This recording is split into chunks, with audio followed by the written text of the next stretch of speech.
अवधूत चिंतन श्री गुरुदेव दत्त श्री स्वामी समर्थ स्वामींची जय या आपल्या चॅनलमध्ये तुमचं मनापासून खूप खूप स्वागत. बघा, 12 ऑगस्ट 2026 रोजी आलेली आहे आषाढी अमावस्या. अतिशय महत्वाचा दिवस आहे हा. या दिवशी आपल्याला लक्ष्मी प्राप्तीची सेवा करायचीच आहे. पण त्यांच्या सोबतच या अमावस्येला गतहरी अमावस्या, दिव्यांची आवस किंवा दिव्यांची अमावस्या अशा विविध नावाने ओळखलं जातं.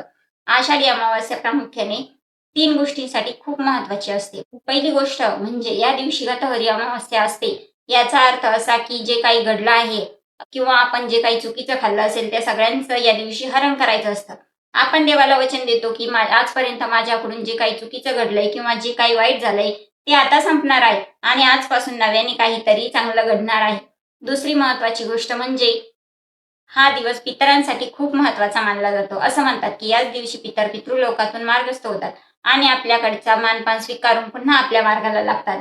त्यामुळे पितरांच्या दृष्टीनेही हा दिवस खूप मोठा असतो. आणि तिसरी सगळ्यात महत्वाची गोष्ट म्हणजे या दिवशी आषाढी अमावस्येला आईने आपल्या मुलांचं औक्षण करायचं असतं. मग हे औक्षण नेमकं कसं करायचं, काय करायचं, याबद्दलची सविस्तर माहिती आज आपण या व्हिडिओमध्ये बघणार आहोत. व्हिडिओ शेवटपर्यंत नक्की बघा, म्हणजे तुमच्या सगळ्या प्रश्नांची उत्तरं तुम्हाला मिळतील. चला तर मग व्हिडिओला सुरुवात करूया. आता बघा, आषाढी अमावस्येला प्रत्येक गावात आणि प्रत्येक समाजात वेगवेगळी पद्धत असते. काही ठिकाणी मुलांचं औक्षण केलं जातं, तर काही ठिकाणी कणकेच्या गोड किंवा साध्या दिव्यांनी मुलांचं औक्षण केलं जातं. पण बऱ्याचदा अनेकांना प्रश्न पडतो की आमच्याकडे जर अशी कोणतीच पद्धत नसेल तर आम्ही औक्षण कसं करावं. तर सगळ्यात आधी मी तुम्हाला एक महत्वाचा उपाय सांगणार आहे, जो तुम्हाला 12 तारखेलाच करायचा आहे. 12 तारखेला दिवसभर अमावस्या असणार आहे, कारण 11 तारखेच्या रात्री 1:30च्या सुमारास अमावस्या लागते आणि 12 तारखेच्या रात्री 11:30-12च्या दरम्यान ती संपणार आहे. त्यामुळे जे काही उपाय आणि सेवा मी सांगणार आहे त्या तुम्हाला 12 तारखेलाच करायच्या आहे. आता बघा, 12 तारखेला बऱ्याच मुलांची शाळा असते.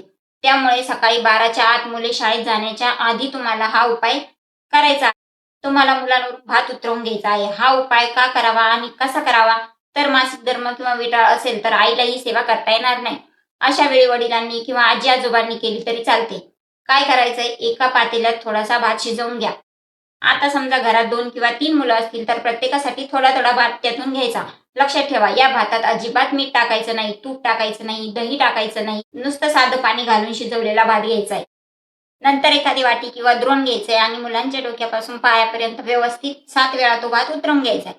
भात उतरवताना मनात एकच सकारात्मक विचार करायचा आहे की माझ्या मुलाचा हट्टीपणा कमी झालेला आहे, माझा मुलगा माझं ऐकत आहे, माझा मुलगा अभ्यासामध्ये हुशार आहे किंवा त्याच्या आयुष्यातील सर्व संकटे दूर झालेली आहेत.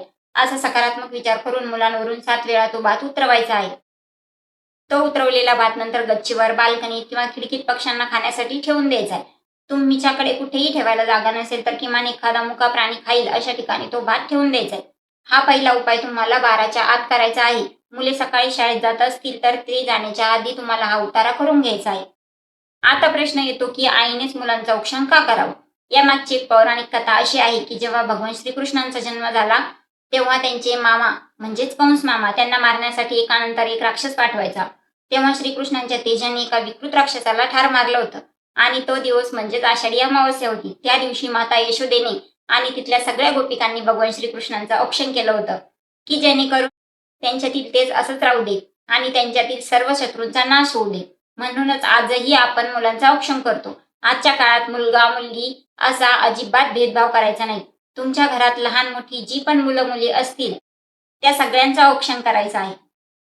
आता औक्षण कसं करायचंय, तर तुमच्या घरी जर कणकेचे दिवे वापरून औक्षण करण्याची पद्धत असेल तर तुम्ही ते करू शकता. काही ठिकाणी उकडलेले कणकेचे दिवे वापरतात, तर काही ठिकाणी गूळ घालून ते दिवे बनवतात, तर काही ठिकाणी साधे कणकेचे दिवे बनवून औक्षण करतात. तुमच्याकडे जी पद्धत असेल त्याप्रमाणे तुम्ही करा.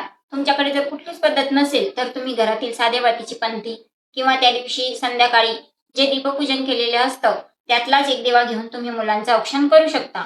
शेवटी आपल्या मनातील श्रद्धा आणि भावना महत्वाची असते. औक्षण करताना मुलांना पूर्व पश्चिम दिशेला पाठावर बसवायचे, शेजारीच आसनावर बसवायचे, त्यांना हळद कुंकू आणि अक्षदा अर्पण करून देवघरातील किंवा दीपपूजनातील दिवा घेऊन त्या मुलांवरून तो 3 वेळा किंवा 5 वेळा ओवाळायचा आहे. ओवाळताना काय म्हणायचंय, तर रामरक्षा, हो रामरक्षा म्हणायची आहे. रामरक्षेमध्ये आपण प्रभू श्रीरामांकडे त्या आपल्या मुलांच्या डोळे, कान, नाक, हात, पाय अशा प्रत्येक अंगासाठी आणि शरीराच्या रक्षणासाठी प्रार्थना करत असतो. त्यामुळे रामरक्षेच्या किमान 1 ते 9 ओव्यांपर्यंत तुम्हाला म्हणायचं आहे. समजा तुमच्या घरात मुलगा आणि मुलगी दोघेही एकत्र असतील तर दोघांना एकत्र बसवा आणि दोघांचं मिळून एकत्रित औक्षण करा. प्रत्येकाला वेगळं ओवाळायची गरज नाही. आता बऱ्याच जणांचा प्रश्न असतो की ताई आम्हाला रामरक्षा येत नाही, मग काय करायचं?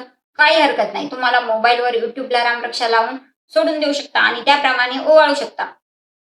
जेव्हा तुमचं ओवाळून होईल तेव्हा ते ताट खाली पाटावर किंवा जमिनीवर ठेवायचे आणि हात जोडून फलश्रुती म्हणायची. फलश्रुती म्हणत असताना आपण प्रभू श्रीरामांकडे आपल्या मुलांच्या उत्तम आरोग्यासाठी आणि रक्षणासाठी प्रार्थना करत असतो.